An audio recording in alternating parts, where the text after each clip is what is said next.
jornalismo, debate sobre temas que você normalmente não encontra na mídia convencional, participação popular, música de qualidade e muito mais. Web Rádio Censura Livre, a voz da classe trabalhadora. Olá, eu sou Lucília Machado, jornalista e diretora da consultoria Cessar Comunicação, Diversidade e Inclusão. Este é o podcast Acessando Lucília, que você ouve e assiste todas as terças-feiras, a partir das 18 horas, na Web Rádio Censura Livre, pelos canais do Facebook e do YouTube. Fique com a gente!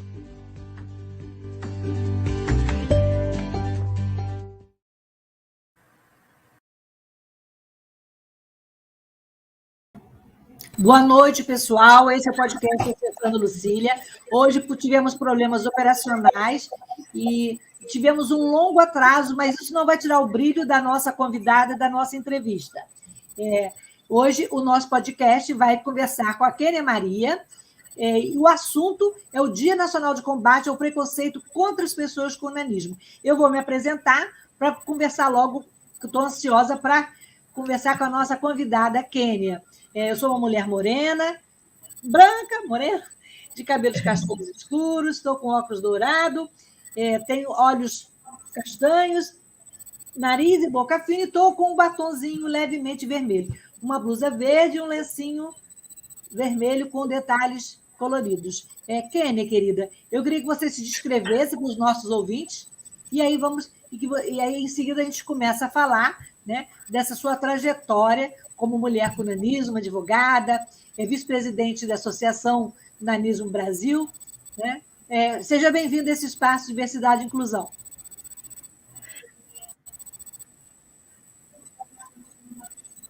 Primeiramente, eu gostaria de dar boa noite a todos. Muito obrigada pelo convite. Lucília é uma pessoa que eu tenho muita admiração e apreço. Quero dizer que é um prazer estar em seu programa.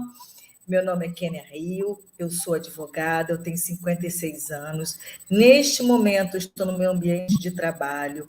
Atrás é uma parede branca, tem uma fotografia minha, mas nesse momento ela não aparece. Eu estou de cabelo preso, meu cabelo é longo, é castanho claro.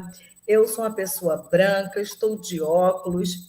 Meus olhos castanhos claros, minha boca é um pouquinho fina, nem um pouquinho grossa, sou meia gordinha, eu tenho 1,25 m e estou com um vestido estampado. Kênia, a gente sabe que só no ano de 2004 o nanismo foi reconhecido como uma deficiência física, e só em 2017 que a luta, né, com a visibilidade da luta da pessoa com nanismo ganhou ênfase quando o Romário promulgou a lei que estabeleceu o dia 25 de outubro como o Dia Nacional de Combate ao Preconceito contra as Pessoas com Nanismo.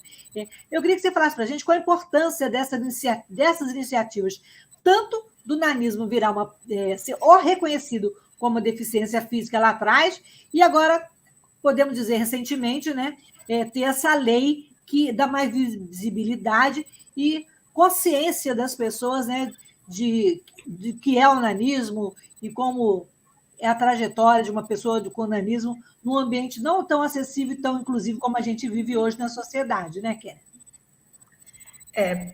Realmente, quando o nanismo foi reconhecido, você imagina que eu já tinha mais de 30 anos. Então, eu estava na sociedade com 30 anos, já mãe, porque eu fui mãe aos 23 anos, eu tenho um filho hoje de 32, que é o Frederico, e não tinha direito algum, não tinha direito à cota, não tinha direito a nenhum benefício por lei. Somente em 2004, essa lei 5.296, ela foi sancionada pelo então presidente Lula. Então, você vê que não tem tanto tempo assim, né? De 2004 para cá, tivemos grandes avanços, mas a visibilidade ainda continuamos assim invisíveis. Em 2015, eu fui autora da justificativa do Dia do Combate ao Preconceito. Na verdade, o formato era o Dia do Nanismo. Só que, quando nós chegamos no Senado, na audiência pública, eu achei que não ia ter muita visibilidade o dia do nanismo, porque as pessoas não iam entender por que desse dia. Então, eu lá no Senado, eu pedi ao senador Romário que ele colocasse em pauta, que isso aí é muito difícil, né, em mesa, modificasse, em vez de ser dia do nanismo, depois de conversar com o grupo, eu achava que seria interessante o dia do combate ao preconceito. Isso aí, a gente vem crescendo o movimento, graças a Deus, né? É importante, né? A Anabra, ela agora, Lucila, deixa eu te contar de última mão, eu me tornei agora a presidente, né? Voltei à presidência. Então, assim, a gente fez. Obrigada. Nós voltamos, nós tomamos uma atitude de iluminar, né? Hoje a Anabra, ela todo dia 25 a gente faz um barulho de visualização. A gente pega e vai ilumina os pontos principais do país. Como a Anabra é nacional, a gente vem iluminando vários pontos principais para dar atenção às pessoas, para as pessoas enxergarem e ver que é uma deficiência, que ela precisa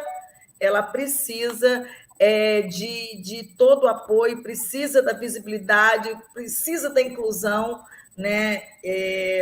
Como é devido, né? Como uma pessoa, como deficiência e uma doença rara, né? Que muitas pessoas desconhecem ainda sobre essa deficiência. E até por questões de saúde, né? As pessoas com nanismo têm um diferencial, elas precisam de um tratamento específico, não é isso, Kênia? Eu digo que eu tenho todos os ossos, artrose, lordose, cifose, curiose. Então, assim, as pessoas falam assim, você é só pequena. Eu falei, gente, eu estou no corpo de uma pessoa de 7 anos.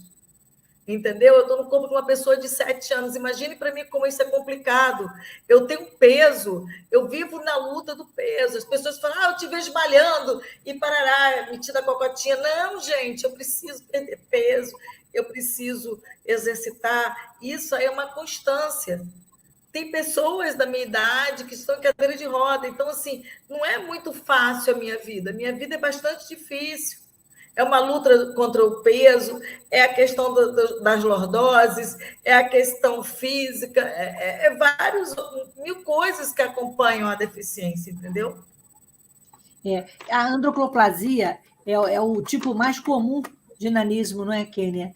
E tem uma estatística, né, de que a cada 1 em 20 mil. 25 mil bebês, não é isso? 1 a cada 20 mil, já caiu para 1 a cada 20 mil. A gente tem uma estatística do Brasil de quantas pessoas com nanismo nós temos hoje, ou ainda é difícil contabilizar? Ainda é difícil porque são 460 tipos até agora descobertos, né? Então, e tem muita gente que desconhece, tem muita gente que está sem o diagnóstico fechado, entendeu? Então, assim, a gente tem dificuldade também de chegar no centro genético. Muitas pessoas desconhecem que a pessoa com uma doença rara, a primeira coisa que ela tem que buscar, o médico, é um geneticista. Porque ele que vai explicar ele que vai dar o laudo fechado, ele que vai determinar o que é o que tem que ser feito. Então, assim, não é nada muito fácil, Lucila, não é nada muito fácil. Então, assim, a gente tem muita gente, tem uma população muito grande, inclusive dentro da associação, que não tem laudo fechado ainda, aguardando. A gente pensa assim, é uma suspeita de achondroplasia, aí faz o exame, não é. É uma suspeita de astrófico, não é. Entendeu? É assim que funciona, e é muito difícil.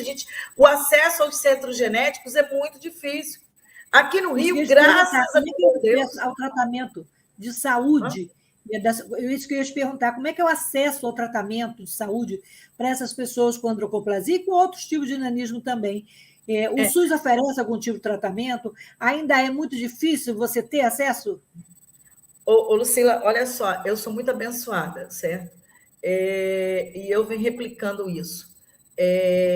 A gente tem um centro, Instituto Fernandes Figueira, que é no Flamengo, é maravilhoso, é um dos maiores centros genéticos do mundo, é da Fiocruz.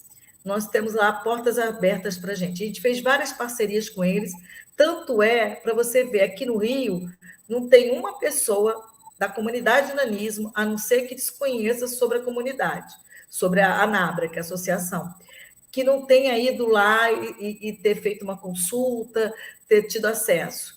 entendeu? Agora, a nível Brasil, existem muitas dificuldades. Existem muitos estados sem essa perspectiva, sem esse acompanhamento com médicos genéticos. Então, assim, vem gente de São Paulo, vem gente do Espírito Santo, vem gente da Bahia, vem gente do Acre, vem gente do Piauí, entendeu? Para vir aqui para consultas aqui no Rio, porque não tem acesso ao centro. Porque tem médicos, Lucila, que desconhecem. Ah, você tem nanismo, mas qual? Não sabe. Não sabe dizer faz qual. A diferença.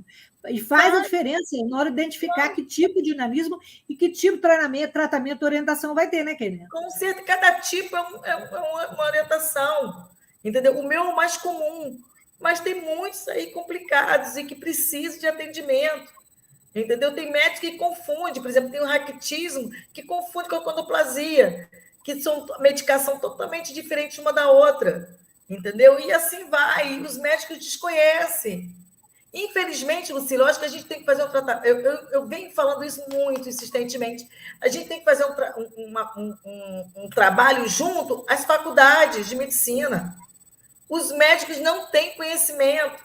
Não é só isso, é no sistema de cotas. Uma das coisas que eu fico mais revoltada, que você não entrou nesse assunto, mas uma das coisas, as pessoas acham que é deficiente e tem que ser assistente administrativo. São coisas que, sabe, me aflige como presidente, como uma ativista, de coisas que, vamos dar qualquer coisa, vamos dar qualquer tipo de tratamento, vamos dar qualquer tipo de assistencialismo. Poxa, pelo amor de Deus.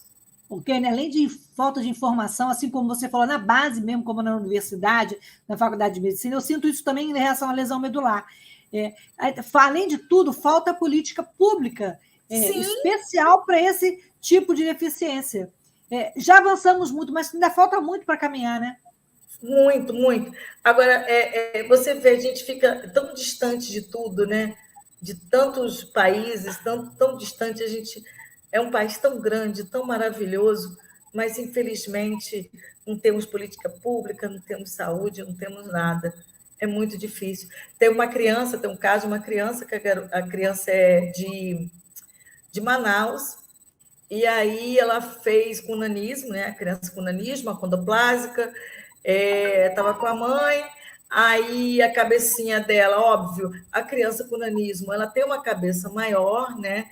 Só suaviza com o tempo, quando cresce e tudo, mas os médicos falaram que ela tinha hidrocefalia. E nos exames que foram apresentados para a gente, não tinha isso, era normal. Operaram, botaram uma válvula na cabeça da criança, sem a criança necessitar da cirurgia e nem da válvula. Quer dizer, é uma agressão por total desconhecimento. Botaram uma válvula numa criança que não havia necessidade, porque a criança não tinha hidrocefalia. Quer dizer, dentro da própria medicina ainda se desconhece muito sobre o assunto, né? Sim. Em comparação com outros países, então nós ainda estamos muito aquém. Opa, desculpa. Tudo bem. Pois não. Nós estamos muito aquém, estamos lá atrás, em comparação com os países como os Estados Unidos, o Reino Unido. Como é que nós estamos? Olha, em relação à saúde. Eu tive agora, voltei da Europa, eu tive tanto em Portugal quanto na Espanha. Eu fui levar meu neto, eu tenho um neto com nanismo, eu tenho um filho com nanismo, eu já estou na 4ª geração, né? Com famílias com esse diagnóstico. E aí, meu netinho, ele tem um problema seríssimo dentário, né? Que atinge toda a parte respiratória dele. E aqui no Brasil, a gente levou em vários médicos e cada um falou alguma coisa. E tivemos lá, eu falei para minha nora, vamos pegar e vamos embora, vamos para a Europa para a gente ver, porque lá realmente existe uma fundação chamada ALP, que é uma que é ligada às pessoas com achondroplasia, que já tem lá 21 anos, e nós tivemos acesso a médicos realmente especialistas.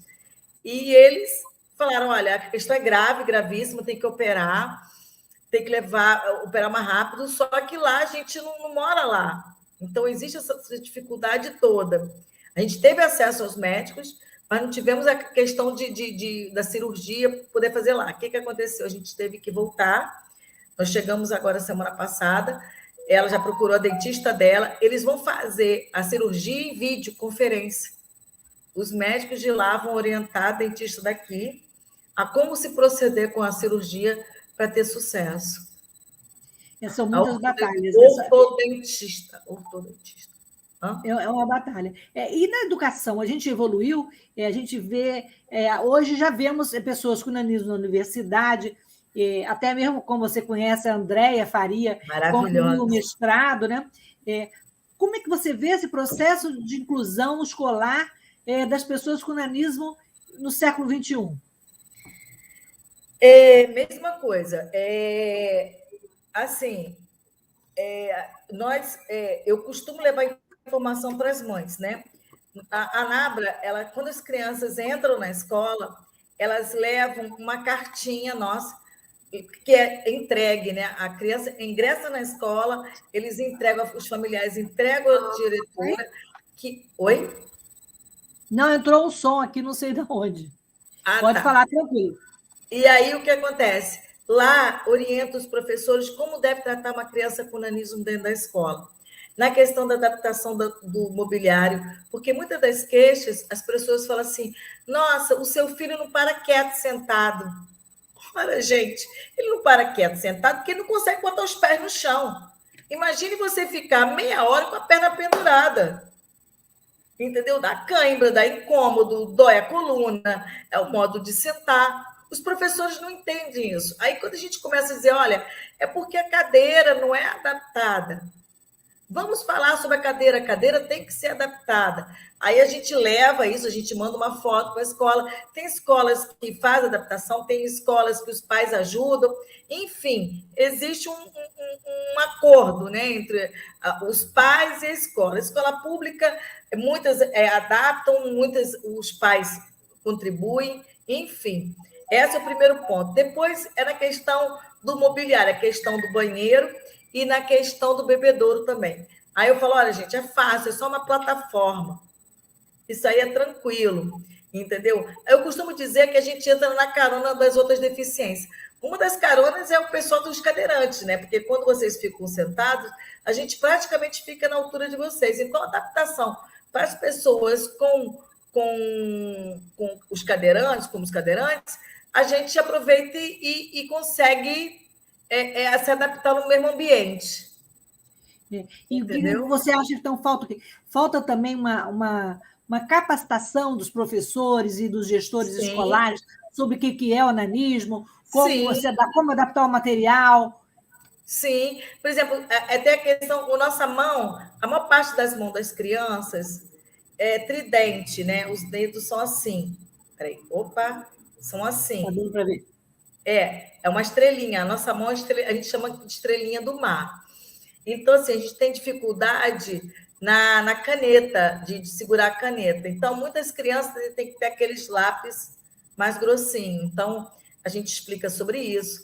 A gente explica sobre que a maior parte das crianças são dispersas. Então, tem que ter um ambiente que não tenha muita movimentação. Tem tudo isso, assim, que a gente vai explicando. A gente já alcançou muitas coisas, mas tem muitas crianças que não têm acesso à associação e que não têm acesso à informação às famílias, e as crianças ficam aí à mercê da sorte, né? Porque assim, a gente não tem políticas públicas para isso. E nas escolas ainda existe muito preconceito por parte do educador, do professor, do gestor em relação às pessoas com nanismo? Sim, é estrutural, né, Luciana? Infelizmente, a gente vive um preconceito muito grande, quer por parte da escola, do ambiente escolar, quer na rua. A gente tem caso de depressão, tem caso de tendência de suicídio, de pessoas que estão ali sendo realmente humilhadas, apontadas, fotografadas, entendeu? E é uma situação muito complicada. A gente vive um preconceito estrutural muito grande. Isso aí, desde lá de trás, desde a história antiga, a gente tem essa questão que as pessoas veem a pessoa com nanismo como o bobo da corte, como um entretenimento, né? Infelizmente, a gente vive essa história, né? Ainda reproduz até hoje, né, esse conceito, né, esse capacitismo, né, em relação às Sim. pessoas com nanismo também. Voltando a falar da saúde, ainda existe também muito tabu em relação à sexualidade da pessoa com nanismo, né?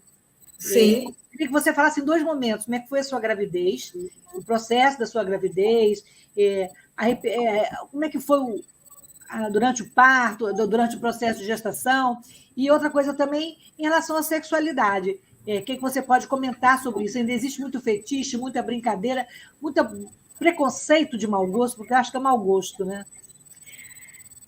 Lucila, você sabe que é uma coisa que assim, eu gosto de comentar com pessoas cultas igual a você, sabe? Pessoas assim que têm um entendimento. O preconceito vem com relação à pessoa com nanismo muito grande, e uma das pessoas que mais perpetuou isso foi a Disney. Você já parou para pensar na Branca de Neve e os Sete Anões? É uma das histórias mais preconceituosas, é uma história tão assim, que é tão bonitinha, mas se você for ver, ela é muito preconceituosa, porque você vê que eles cuidam da Branca de Neve, ela estava lá adormecida, eles cuidam dela, são trabalhadores, são pessoas bacanas, e eram 7 homens.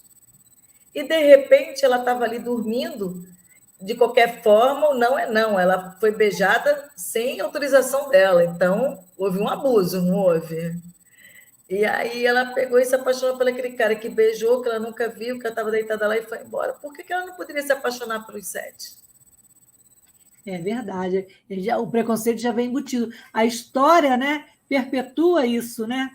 É muito. Ela sofreu um abuso, não sofreu? Porque ela estava ali deitada, dormindo, desacordada, não é? Pensa. E aí a gente vai vendo isso muito. As pessoas veem a pessoa com nanismo para servir. O não é muito frequente, né? E a gente tem que ter muito cuidado, as meninas, porque existe esse feitiço, como você falou agora, e é muito gritante isso. Então, assim, tem que agir com inteligência, porque também é o seguinte, também não é só com o nanismo, não é com a gorda, com a japonesa, com a negra.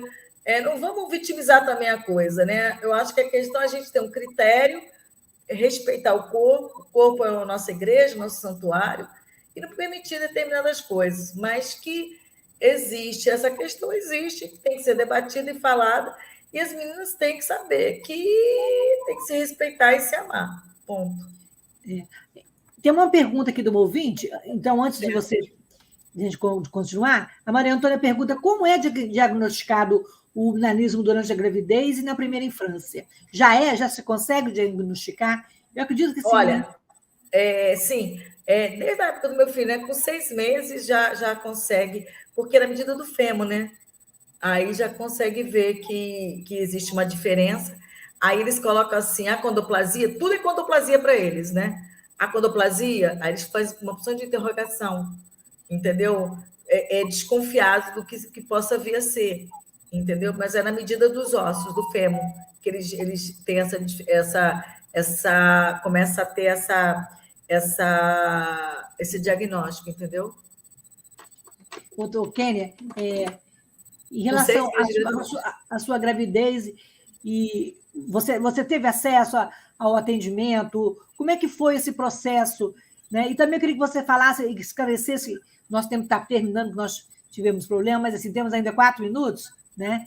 Eu queria que você falasse sobre isso e falasse também, esclarecesse, o nanismo é uma mutação genética, qualquer pessoa pode ter uma criança com nanismo. Qualquer casal sem a deficiência se chama mutação nova, qualquer casal, inclusive eu quero alertar que 80% da nossa associação, dos pais, os pais não têm a deficiência. Então, a mutação nova, qualquer um pode ter filho com nanismo. No caso, começou com meu pai, passou para os filhos, né?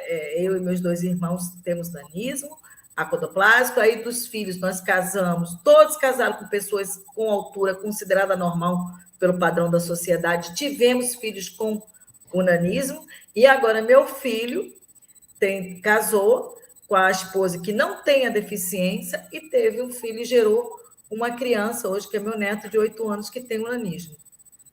Kênia, então, para a gente fechar, eu sei que a gente teria tanta coisa para falar, né? Mas o tempo é verdade. Marca de novo, que eu vou botar também para fazer uma postagem bem bacana. Vamos fazer uma coisa bem bacana. Pode marcar a hora que você quiser. Eu sei que ontem foi um dia corrido para você, né? Agora eu queria que, para terminar, que você falasse da importância desse dia e o que você espera.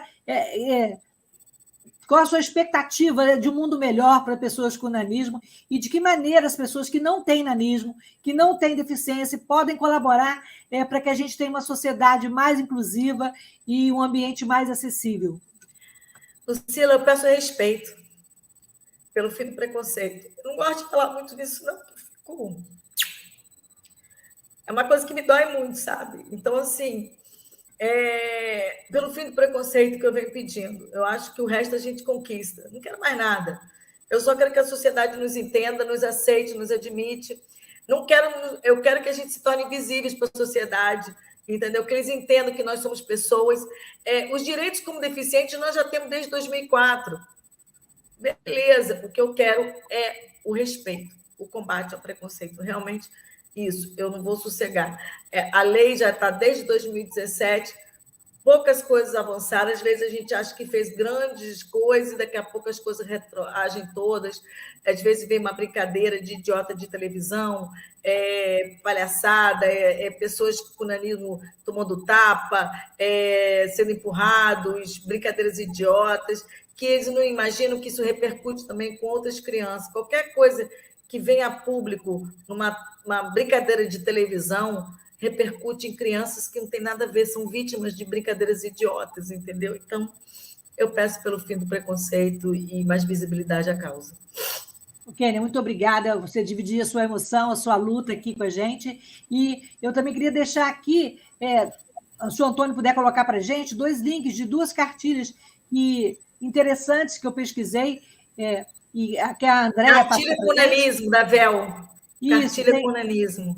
Isso, tem aí, ó, tem o Nanismo em Debate, cartilha pedagógica para a inclusão social, e a outra dica da Andréia também, que foi essa promove a inclusão de pessoas com nanismo. E se você tiver outras também, você passa para mim, eu vou colocar no nossa rede. E o Instagram da NABRA, você pode repetir aí, o Antônio colocou, para a gente fechar, e para que as pessoas que estejam nos ouvindo possam procurar e possam ter informações para que o nanismo não seja um problema, mas sim uma solução na vida das pessoas, com igualdade, com otimismo.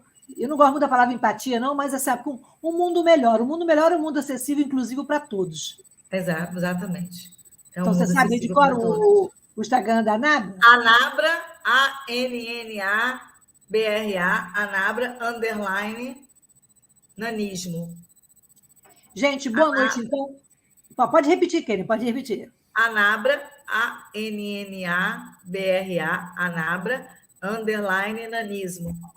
Galera, vai lá na página, nós estamos no Instagram, nós temos páginas oficiais, anabra.org.br. Vão lá, é muito informativo, é muito legal, é um trabalho incrível que a gente está vendo desenvolvendo. Lucila, muito obrigado, muito obrigado. Eu que agradeço a você a parceria. Os contratempos. Eu sou operária do direito, eu digo que eu não sou nem operadora, eu sou operária do direito, que fica à mercê aí da justiça, enfim. Mas obrigado por tudo, Papai do Céu te abençoe e te guie, tá? Beijo grande, seguimos aí na luta, e na próxima terça-feira a gente volta com um novo assunto em pauta. Boa noite a todos e uma ótima semana. Beijo, beijo, beijo, beijo. Obrigada por tudo.